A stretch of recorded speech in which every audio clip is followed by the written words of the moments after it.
Hello everyone, welcome to magnet brains. I am Avneet Kaur और आज हम पढ़ेंगे क्लास 8 साइंस का चैप्टर फ्रिक्शन। तो फ्रिक्शन क्या होता है? आप अगर कभी किसी बॉल को स्लोप से रोल डाउन करते हैं तो वो रोल डाउन इजीली होने के बाद कभी ना कभी जाके रुक जाती है। ऐसा नहीं होता कि वो बॉल हमेशा ही चलती ही जाए, कभी रुके ही ना। सिमिलरली अगर मैं बात करूँ कि अगर मैं साइकिलिंग कर रही हूँ तो अगर साइकिलिंग पैडलिंग करना छोड़ दूँ तो ऐसा तो नहीं होगा कि साइकिल चलती ही जाएगी। तो कुछ ना कुछ तो है जो कि मोशन को अपोज कर रहा है और वो है फ्रिक्शन। जैसे कि आपने ये बचपन में शरारत ज़रूर करी होगी कि आपने केले का छिलका फेंक दिया होगा और उसकी वजह से कोई गिर गया होगा। तो क्या बता सकते हैं कि क्यों ऐसा हुआ? तो इसका रीज़न जानने के लिए पहले तो हमें ये जानना पड़ेगा कि जब why are we able to walk, हम क्यों चल पाते हैं ज़मीन पे? क्योंकि जो हमारी फीट है और जो हमारा ग्राउंड है उन दोनों के बीच में फोर्स ऑफ फ्रिक्शन होता है। अगर मैं अपने पैर से ग्राउंड को बैकवर्ड के डायरेक्शन में पुश करती हूँ तो ग्राउंड मुझे फॉरवर्ड पुश करता है and this is possible because of force of friction which is acting. But अगर बनाना पील आ गया रास्ते में तो क्या होगा? ये फोर्स ऑफ फ्रिक्शन जिसकी वजह से मैं चल पा रही हूँ ये फोर्स रिड्यूस हो जाएगा, कम हो जाएगा, तो मैं चल नहीं पाऊंगी, मैं स्लिप हो जाऊंगी। तो जब भी बनाना पील फेंकते हैं तो हम क्या कर रहे हैं? रफ सरफेस यानी कि जो हमारी रोड है या ग्राउंड है हम उसको स्मूथ सरफेस में कन्वर्ट कर रहे हैं और जैसे ही सरफेस रफ से स्मूथ में कन्वर्ट हुआ तो फ्रिक्शन डिक्रीज हो जाएगा जिसकी वजह से हम वॉक नहीं कर पाएंगे बल्कि हम स्लिप कर जाएंगे। तो आई होप आपको फ्रिक्शन का बेसिक आइडिया समझ में आ गया हो। तो हम और एग्जाम्पल्स देखते हैं। It is difficult to walk on smooth and wet floor. जी हाँ, अगर मैं पानी गिरा दूँ ज़मीन पे तो क्या आप चल पाएंगे? नहीं, आप स्लिप हो जाएंगे। क्यों? क्योंकि वेट फ्लोर में फ्रिक्शन रिड्यूस हो जाता है और फ्रिक्शन रिड्यूस हो जाता है क्योंकि स्मूथनेस बढ़ जाती है जिसकी वजह से हम स्लिप कर जाते हैं। बट एक बात हमें हमेशा याद रखनी है कि फ्रिक्शन और मोशन का डायरेक्शन एक दूसरे से उल्टा होता है। तो आइए एक एग्जाम्पल के थ्रू ये देखें। सपोज अगर मैंने एक बॉल के मोशन की बात करी तो ये बॉल यहाँ मूव कर रही है क्योंकि मैंने इस बॉल को यहाँ से धक्का दिया। तो अगर मैंने इस फुटबॉल को यहाँ से किक किया तो ये आगे की तरफ बढ़ेगी, बट ये तो ग्राउंड पर होगी। तो ग्राउंड इस पे ऑपोजिट डायरेक्शन में जो फोर्स लगाएगा उसको हम बोलते हैं फ्रिक्शनल फोर्स। तो फ्रिक्शनल फोर्स इस डायरेक्शन में लगेगा। तो ये मोशन का डायरेक्शन है क्योंकि वो मूव कर रही है और हमने फोर्स लगाया है, बट फ्रिक्शन ऑपोजिट डायरेक्शन में एक्ट करेगा। तभी तो क्या होगा कि बॉल कंटिन्यूसली मूविंग नहीं रहेगी, वो कभी ना कभी रुक जाएगी क्योंकि जब फ्रिक्शन बढ़ जाएगा तो क्या होगा? बॉल जो है अब आगे मूव कर ही नहीं पाएगी, बॉल को रुकना ही पड़ेगा। तो that is Y friction always opposes the applied force. तो फोर्स ऑफ फ्रिक्शन क्यों अपोज करता है? क्योंकि उसका डायरेक्शन ही ऑपोजिट होता है मोशन के डायरेक्शन से। तो आई होप ये आपको समझ में आ गया है।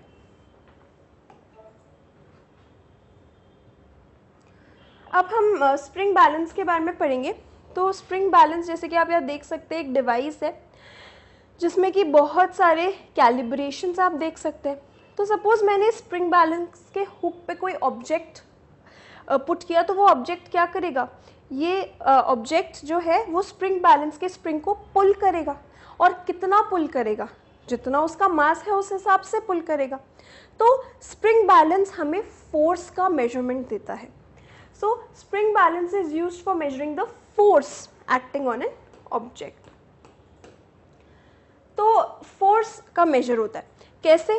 क्योंकि यहाँ पर एक स्प्रिंग अटैच्ड है और जैसे ही मैंने ऑब्जेक्ट अटैच किया तो वो जो है ऑब्जेक्ट उसको पुल करेगा जिसकी की वजह से ऑब्जेक्ट के मास के हिसाब से यहाँ पर जो है फोर्स की वैल्यू हमें पता चल जाएगी। So pointer moving on a graduated scale, you can see over here in this diagram, this is the pointer, it will move over the scale. Why? What do they mean by a graduated scale? Graduated means जैसे आपका scale होता है वो भी graduated होता है। 0 से 1 centimetre के बीच में आपकी 10 lines होती हैं, then 0 से 1, then 1 से 2 and so on. तो this is known as a graduated scale. So I hope this is clear. अब ये spring balance मैंने आपको क्यों बताया? क्योंकि मैं इससे रिलेटेड एक एक्टिविटी करने वाली हूँ। तो इसमें मैंने क्या किया है, मैंने स्प्रिंग बैलेंस में एक सपोज मैं कह सकती हूँ एक ब्रिक जो है उसे मैंने यहाँ पे पुट किया है, और फिर मैं ये देख रही हूँ कि ये जो है स्प्रिंग बैलेंस जो है उसमें उसका जो ये स्प्रिंग है वो नीचे की तरफ पुल हो रहा है, क्योंकि because of the weight of the brick, and यहाँ पे वो फोर्स का मुझे मेजरमेंट हो जाएगा। अब यही एक्सपेरिमेंट अगर आप एक पॉलीथीन को ब्रिक के आसपास बांध दें और फिर कैरी करें, तो क्या लगता है आपको? यहाँ पर फ्रिक्शनल फोर्स चेंज हो जाएगा, बिकॉज पॉलीथीन क्या करेगी, वो स्मूदन कर देगी सरफेस को, फ्रिक्शन फोर्स जो है वो कम हो जाएगा, तो आपकी रीडिंग जो है ऑटोमेटिकली चेंज हो जाएगी on your spring balance. So this is how we study with the help of this spring balance, how does the value of frictional force changes. So I hope this is clear to you, that it gives you the measure of the force of friction between the surface and the brick. So I hope this is clear.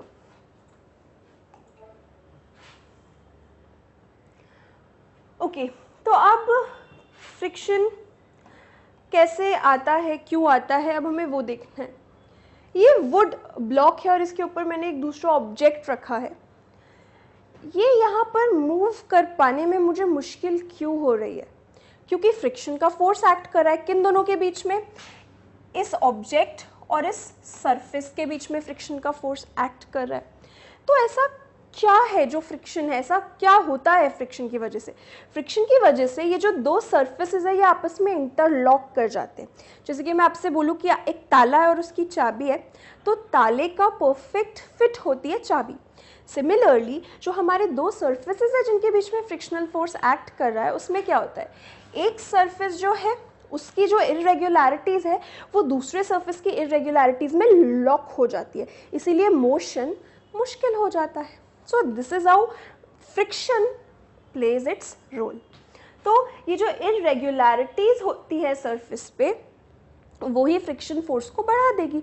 जितना ज़्यादा irregularity उतना ही ज़्यादा force of friction, क्योंकि उतनी ही ज़्यादा interlocking. तो force of friction कब ज़्यादा होगा, जब सरफेस रफ होगा या जब सरफेस स्मूथ होगा? जी हाँ, हमने अभी देखा कि आप एक एप्पल की पील पे स्लिप क्यों कर जाते हैं, क्योंकि फ्रिक्शन कम हो जाता है, क्योंकि स्मूथ हो जाता है सरफेस। यानी कि रफ सरफेस में फोर्स ऑफ फ्रिक्शन ज़्यादा होगा और स्मूथ सरफेस में फोर्स ऑफ फ्रिक्शन कम होगा। तो I hope this is clear. तो कुछ ना कुछ, अगर सपोज मैं बात करूँ, एक ऑब्जेक्ट है और मैं उसका मोशन स्टार्ट कर रही हूँ, तो मैंने एक बॉल लिया और उसको धक्का मारा, तो अभी भी कुछ ना कुछ फोर्स ऑफ फ्रिक्शन आएगा प्ले में। और अगर मैं एक मूविंग ऑब्जेक्ट की बात करूँ, तो मूविंग ऑब्जेक्ट के मोशन में भी फ्रिक्शन रोल प्ले करता है। फॉर एग्जाम्पल अगर मैं बात करूँ, अगर आप बाइसिकल राइड कर रहे हैं, तो जैसे आप बाइसिकल राइड कर रहे हैं तो आपको थोड़ा एफर्ट लगाना पड़ता है, क्योंकि एयर जो है अगर वो ऑपोजिट डायरेक्शन में हो तो आपको बहुत ज़्यादा फ्रिक्शन मिलेगा एयर की वजह से। उसके अलावा आपके साइकिल के टायर और फ्लोर या ग्राउंड के बीच में भी फ्रिक्शन होगा। तो उस फ्रिक्शन फोर्स को ओवरकम करने के लिए आपको बहुत मेहनत लगानी पड़ती है साइकिल चलाने में। तो अगर हम बात करें force required to keep an object moving with the same speed is known as sliding friction. तो अगर एक ऑब्जेक्ट मोशन में नहीं है, रेस्ट पे है, अब उसका मोशन मुझे स्टार्ट कराना है, तो ज़रूर कोई ना कोई अपोजिंग फोर्स होगा जो कि उसके मोशन को होने नहीं देगा। तो ये जो अपोजिंग फ्रिक्शन फोर्स है इसको हम स्टैटिक फ्रिक्शन बोलते हैं। स्टैटिक मतलब स्टेशनरी, यानी कि जब ऑब्जेक्ट रेस्ट पे था तो जो फ्रिक्शन एक्ट कर रहा है वो स्टैटिक फ्रिक्शन है। बट अगर कोई ऑब्जेक्ट मूव करे, जैसे कि हमने मूविंग बाईसाइकिल का एग्जाम्पल लिया, तो मूविंग बाईसाइकिल के केस में जो मोशन स्टार्ट हो चुका है और अभी भी जो फ्रिक्शन लग रहा है उस फ्रिक्शन को हम स्लाइडिंग फ्रिक्शन बोलते हैं। तो क्या आप बता सकते हैं स्टैटिक फ्रिक्शन ज़्यादा होगा या स्लाइडिंग? जी हाँ, स्टैटिक फ्रिक्शन ज़्यादा होगा क्योंकि ऑब्जेक्ट को रेस्ट से मोशन में लाना है। स्लाइडिंग फ्रिक्शन तो तब एक्ट करता है जब ऑब्जेक्ट ऑलरेडी इन मोशन हो।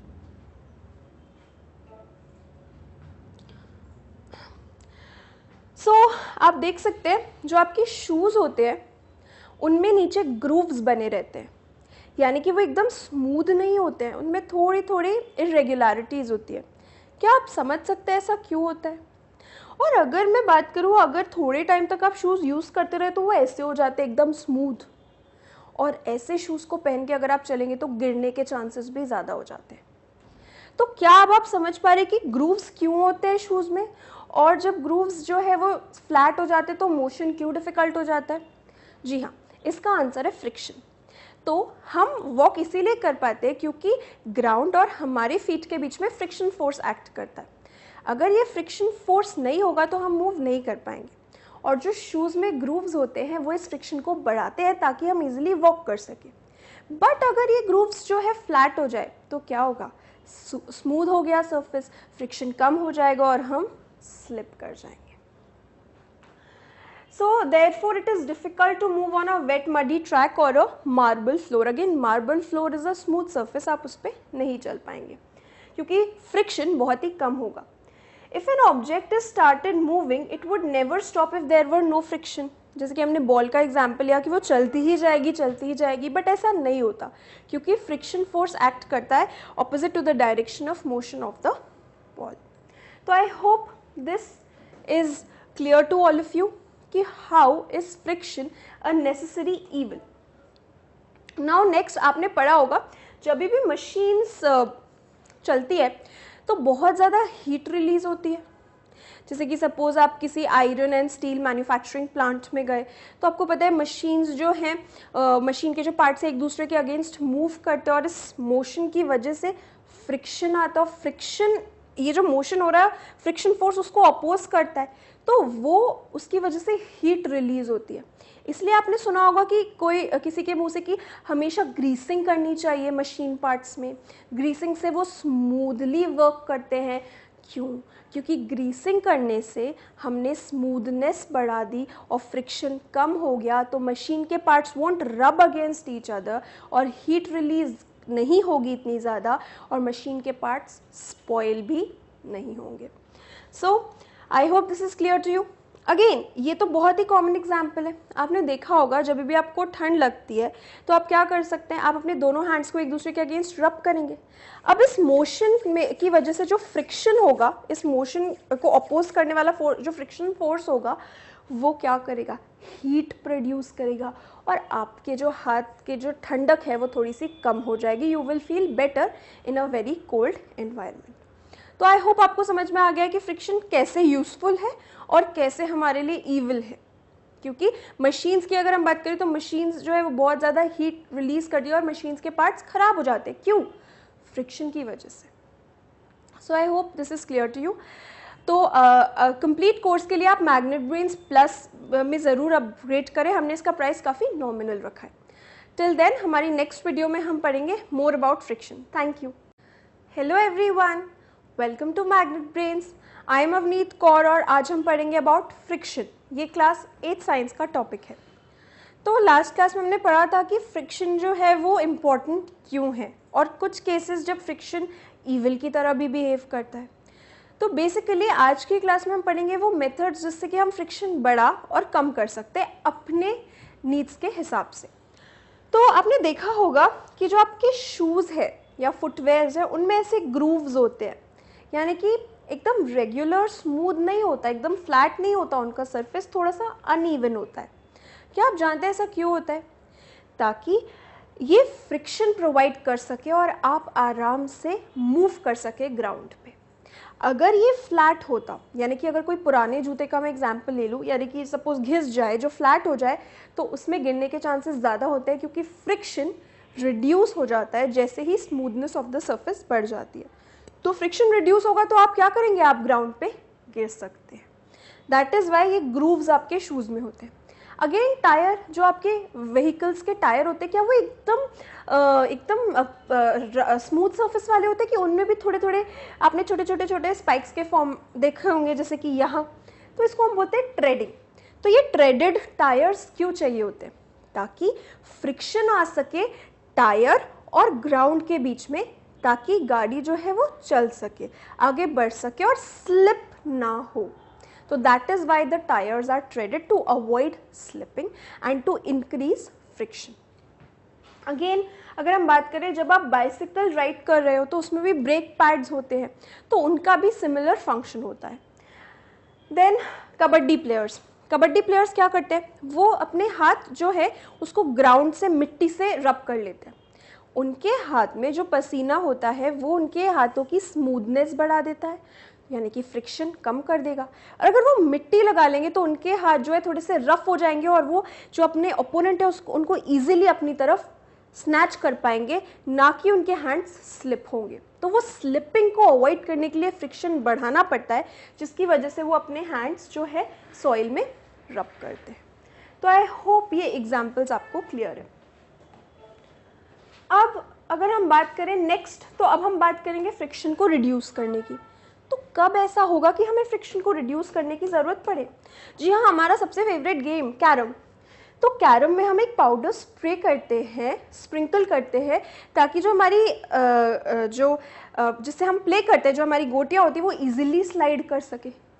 स्लाइड करना है तो सरफेस को स्मूथ बनाना है, यानी फ्रिक्शन को कम करना है, इसी के लिए हम पाउडर स्प्रे करते हैं। जी हाँ, मैं आपको बता दूँ वो पाउडर क्या होता है एक्चुअली, उसमें कौन सा केमिकल होता है, दैट इज़ बोरिक एसिड। तो इसकी वजह से स्मूथनेस बढ़ जाती है। तो I hope this is clear to you. अब मशीन्स में हम ग्रीस लगाते हैं ताकि मशीन के पार्ट्स जो रब कर रहे एक दूसरे के साथ तो वो खराब ना हो, फ्रिक्शन मिनिमाइज हो जाए। तो उसी के स्मूथनेस को बढ़ाने के लिए हम क्या अप्लाई करते हैं, लूब्रिकेंट। और ग्रीस जो है एक लूब्रिकेंट का एग्जाम्पल है। तो फ्रेंड्स, लूब्रिकेंट क्या हुआ, एक ऐसा सब्सटेंस जो फ्रिक्शन को रिड्यूस कर देता है। So this is the action of lubricant, it reduces the friction. So I hope this is clear to you. एक और एग्जाम्पल जो आपने अपनी डे टू डे लाइफ में देखा होगा, कभी कभी जो दरवाजे होते हैं वो आवाज़ करने लग जाते हैं, तो हम क्या करते हैं उसमें थोड़ा सा उनके साइड्स में थोड़ा सा ऑयल डाल देते हैं। ऑयल क्या करेगा, ऑयल लुब्रिकेशन करेगा, और क्या होगा उस वजह से, लुब्रिकेशन की वजह से वो आवाज़ आनी बंद हो जाएगी। सो a few drops of oil are put on the hinges of a door. So this is again done to smoothen the surface to minimize friction. Okay, now we'll do another activity. तो अभी तक हमने दो type के friction पढ़े थे, static and static के बाद जो हमने पढ़ा था वो था स्लाइडिंग फ्रिक्शन, बट जो हम आज पढ़ेंगे that is the third type of friction. तो आप इमेजिन कीजिए आपने एक वुड ब्लॉक को 3-4 पेंसिल्स के ऊपर रखा है, तो क्या उनका उस वुड ब्लॉक का मोशन ईजी हो जाएगा? जी हाँ।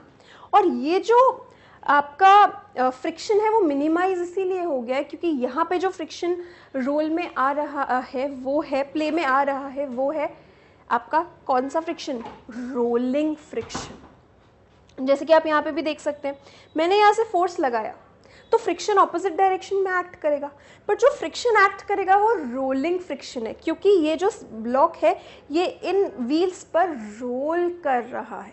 तो कौन सा फ्रिक्शन प्ले में आएगा, रोलिंग फ्रिक्शन। तो I hope this is clear to you कि pencils roll and resistance to the motion is reduce, यानी कि क्या मैं कह सकती हूँ कि रोलिंग फ्रिक्शन की वैल्यू बहुत ही छोटी होती है। जी हाँ, इसीलिए तो रोल करना काफ़ी ज़्यादा ईजी होता है एज कम्पेयर टू स्लाइड करना।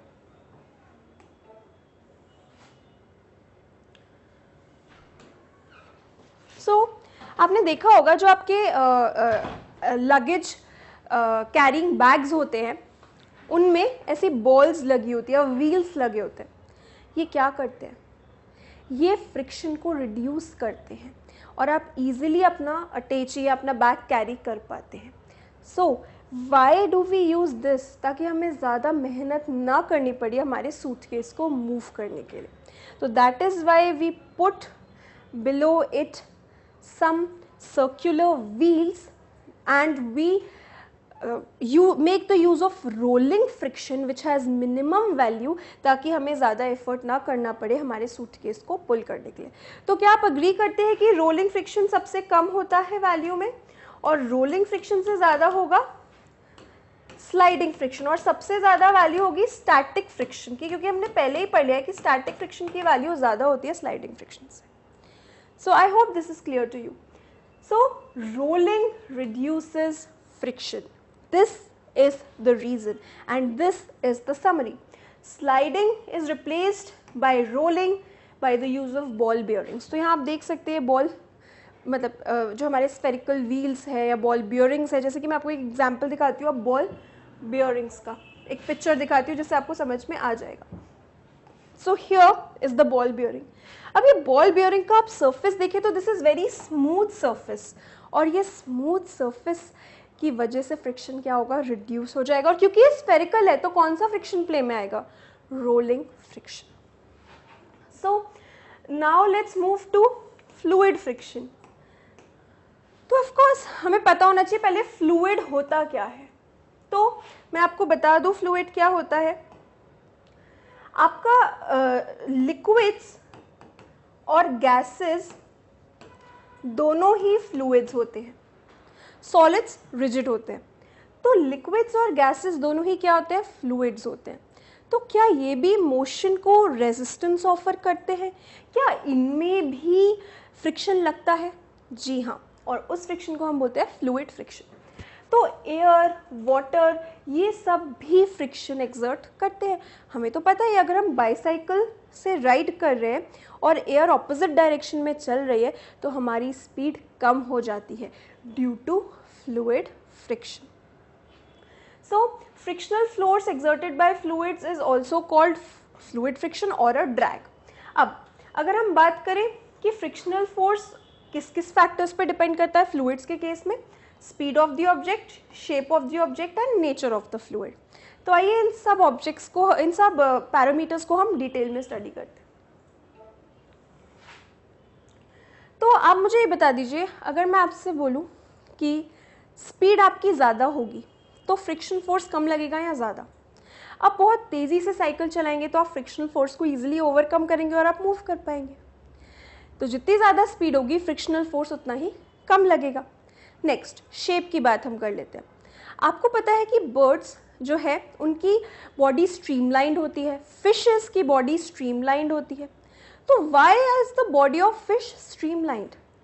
क्योंकि फिश को पानी में रहना होता है और पानी जो कि फ्लूइड है उसमें फ्लूइड फ्रिक्शन एक्ट करेगा। जब फिश मूव करेगी तो जो फ्लूइड जिसमें वो मूव कर रही है वो फ्रिक्शन फोर्स लगाएगा, और उस फ्रिक्शनल फोर्स को ओवरकम करने के लिए ही जो आपकी फिश होती है उसकी बॉडी स्ट्रीमलाइंड होती है। सिमिलरली एयर में बर्ड्स फ्लाई करती हैं तो उनकी बॉडी भी उस तरीके से डिज़ाइन होती है कि वो एयर के फ्रिक्शनल फोर्स को अपोज कर सके। अगर मैं आपसे बोलूँ कि आप इमेजिन कीजिए एक बर्ड उड़ती हुई और एक एरोप्लेन उड़ता हुआ, तो आप देखेंगे there is a slight similarity in the shape. दोनों की ही शेप्स देख सकते हैं, इनके विंग्स होते हैं, इसके भी विंग्स होते हैं। So why is it so? Why have we designed the aeroplane in such a way? So as to minimise the fluid friction caused due to air. Aeroplane ऐसे जा रहा है और एयर की वजह से फ्रिक्शन फोर्स ऐसे लग रहा है, उसको मिनिमाइज करने के लिए ही ऐसी शेप दी जाती है। तो आई होप ये आपको क्लियर है। अगेन व्हीकल्स को भी ऐसे ही डिज़ाइन किया जाता है ताकि उनकी शेप ऐसी हो कि जो फ्रिक्शन को रिड्यूस कर सके और उनका मोशन इजी हो पाए। तो आई होप ये आपको समझ में आ गया है। So this completes your chapter and now in our next video हम इस चैप्टर के NCERT सॉल्यूशंस डिस्कस करेंगे। कंप्लीट कोर्स के लिए मैग्नेट ब्रेन्स प्लस पे ज़रूर अपग्रेड करें, जिसको कि हमने काफ़ी नॉमिनल प्राइस पे अवेलेबल करा दिया है। Till then thank you. Hello everyone, welcome to magnet Brains. आज हम पढ़ेंगे अबाउट फ्रिक्शन। ये क्लास 8 साइंस का टॉपिक है और आज हम इसके NCERT सॉल्यूशंस डिस्कस करेंगे। First question, fill in the blanks. Friction opposes the dash between the surfaces in contact with each other. Friction motion को अपोज करता है, तो इसीलिए आपका आंसर हो गया motion. Friction depends on the dash of surfaces. Smooth surface होता है तो फ्रिक्शन कम होता है, रफ सर्फेस होता है तो फ्रिक्शन ज़्यादा होता है, यानी nature of surface. Friction produces dash, तो हमें पता है मशीन्स में अगर हम बात करें तो फ्रिक्शन हीट प्रोड्यूस करता है and that is why friction is evil. Sprinkling of powder on the carrom board क्या करता है? अगर हम कैरम बोर्ड पे पाउडर स्प्रेड करें तो स्मूथ हो जाता है, तो फ्रिक्शन डिक्रीज हो जाता है, तो डिक्रीजेज और reduces friction. Sliding friction is dash than static friction. तो हमें पता है स्लाइडिंग फ्रिक्शन जो है वो मोशन के दौरान वाला होता है और वो डेफिनेटली कम होता है, that is Y less than the static friction. जो स्टेशनरी कोई बॉडी एट रेस्ट पड़ी हो उसके लिए जो अप्लाई होता है वो होता है static friction. So next question, 4 children were asked to arrange forces of rolling, static and sliding friction. तो ये तो हम ऑलरेडी पढ़ चुके हैं कि रोलिंग फ्रिक्शन सबसे ज़्यादा इजी मूवमेंट अलाउ करता है, इसलिए वो सबसे कम एक्ट करता है। स्लाइडिंग फ्रिक्शन उससे थोड़ा सा ज़्यादा होता है और स्टैटिक फ्रिक्शन तो और भी ज़्यादा होता है। तो the answer would be C, static, sliding and rolling. I hope this is clear. ये तो हमने हमारी वीडियो लेक्चर में भी पढ़ा है जब हम इस चैप्टर को डिस्कस कर रहे थे। Question 3, Alida runs her toy car on a dry marble floor, wet marble floor, newspaper and towel spread on the floor. The force of friction acting on a car is different, but increasing order क्या है इस force का? सबसे कम friction force किस पे लगेगा? जो smooth surface होगी, जैसे कि वेट मार्बल फ्लोर। और फिर ड्राई मार्बल फ्लोर पे क्योंकि पानी नहीं है तो फ्रिक्शन थोड़ा सा बढ़ जाएगा। और उसके बाद अगर हम बात करें न्यूज़पेपर और टाल की, तो न्यूज़पेपर अगेन रफ है और टाल तो इवन मोर रफ है, तो टाल पे फ्रिक्शन सबसे ज़्यादा होगा और वेट मार्बल पे सबसे कम। सो क्या ये डिक्रीजिंग ऑर्डर ऑफ फ्रिक्शन हो गया है, इंक्रीजिंग ऑर्डर ऑफ फ्रिक्शन हो गया है? जी हाँ। Suppose your writing desk is tilted a little, a book is kept flat sliding down, show the direction of friction force। तो हमने पढ़ा है कि फ्रिक्शन opposes मोशन, तो बुक अगर नीचे जा रही है, direction of motion of book नीचे है, तो फ्रेंड्स फ्रिक्शन उसे कैसे अपोज करेगा? उस तरफ लगकर। तो direction of frictional force would be opposite. तो आई होप ये आपको समझ में आ गया है। ये स्लाइडिंग दिखाई गई है as per the question. You spill a bucket of soapy water on marble floor accidentally. Would it be easier or difficult to walk? सोपी वाटर गिर गया। अब सोपी वाटर के गिरने से क्या होगा? आप स्लिप करेंगे, ये तो आपको पता ही है। आप स्लिप क्यों करते हैं? हम सबको पता है कि हम वॉक इसीलिए कर पाते हैं क्योंकि फ्रिक्शन होता है between our feet and the ground. तो हम हमारे फीट से फ्लोर को बैकवर्ड पुश करते हैं और हम खुद आगे मूव हो पाते हैं। तो अगर ये फ्रिक्शन फोर्स कम हो जाए तो क्या हम मूव कर पाएंगे? नहीं। और सोपी वाटर फ्रिक्शन फोर्स को कम कर देता है, सरफेस को स्मूथ बना देता है, इसीलिए we tend to slip. So the answer is no. क्यों? क्योंकि it will be more difficult to walk because friction is decreased और reduced. Explain why sportsman use shoes with spikes. तो हमें पता है शूज़ में अगर स्पाइक्स होगी तो फ्रिक्शन बढ़ जाएगा और उससे उन्हें मूवमेंट में आसानी होगी। वहीं अगर मैं स्मूथ या फ्लैट सरफेस फ्लैट शूज़ ले लूँ जिसमें स्पाइक्स ना हो, जिसमें ग्रूव्स ना हो, तो उससे क्या होगा? फ्रिक्शन एकदम ही रिड्यूस हो जाएगा और मैं चलते चलते स्लिप हो सकती हूँ। तो I hope this is clear. Iqbal has to push a lighter box and Seema has to push a similar heavier box on the same floor. Who will have to apply a larger force? तो अगर मैं heavier box और lighter box की बात करूं, surface तो same है, but heavy box का वेट ज़्यादा होने की वजह से जो interlocking between the two surfaces है वो ज़्यादा हो जाएगी, यानी फ्रिक्शनल फोर्स बढ़ जाएगा। और लाइट के केस में जो इंटरलॉकिंग ऑफ सरफेसेस है वो थोड़ी कम होगी because it's light in weight. Therefore light वाले को खिसकाना या मूव करना आसान होगा क्योंकि उस केस में फ्रिक्शन कम एक्ट करेगा। तो I hope interlocking of surfaces is clear to you. Explain why sliding friction is less than static friction. Sliding friction तब लगता है जब कोई बॉडी मूव कर रही हो और स्टैटिक तब लगता है जब रेस्ट पे हो। तो स्टैटिक फ्रिक्शन में हम टाइम जो है ज़्यादा दे देते हैं। फॉर एग्जाम्पल कोई बॉडी को मैंने रखा है, अब क्या हुआ? इंटरलॉकिंग बिटवीन सर्फेसेस हो गई और इसके लिए टाइम भी ज़्यादा मिला क्योंकि बॉडी रेस्ट पे है। पर वहीं अगर एक बॉडी मूव कर रही है तो इंटरलॉकिंग ऑफ सर्फेस के लिए तो टाइम ही नहीं मिला बिकॉज बॉडी मोशन में है। तो इसीलिए static friction would be greater than sliding friction. Give examples to show that friction is both a friend and foe. हमें पता है we are able to walk because friction होता है between the feet, between our feet and ground. हम लिख पा रहे हैं क्योंकि फ्रिक्शन है between the paper and the pen और pencil tip with which we are writing. Again disadvantages क्या है फ्रिक्शन के, कि जो हमारे शूज़ के सोल्स हैं वो घिस जाते हैं, जो टायर्स हैं वो ख़राब हो जाते हैं थोड़े टाइम के बाद, और हमें पता है मशीन के पार्ट्स एक दूसरे के अगेंस्ट रब करते हैं और ख़राब हो जाते हैं ड्यू टू फ्रिक्शनल फोर्स, बहुत ज़्यादा हीट भी रिलीज करते हैं। So this is how friction is an evil. Explain why objects are moving in fluids must have special shapes। तो हमें पता है कि अगर फिश को मूव करना है वाटर में तो उससे वाटर जो कि एक फ्लूइड है, जो फ्लूइड फ्रिक्शन ऑफर करता है, जिसे हम ड्रैग भी बोलते हैं, उसे अपोज करना होगा। तो इसीलिए उसकी बॉडी स्ट्रीमलाइंड होती है उस तरीके से।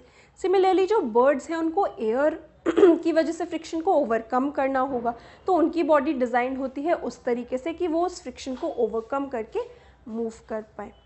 तो I hope this is clear to you. So this completes the NCERT solutions of this chapter। तो कंप्लीट कोर्स के लिए मैग्नेट ब्रेन्स प्लस में ज़रूर अपग्रेड करें। हमने इसका प्राइस काफ़ी नॉमिनल रखा है। Thank you.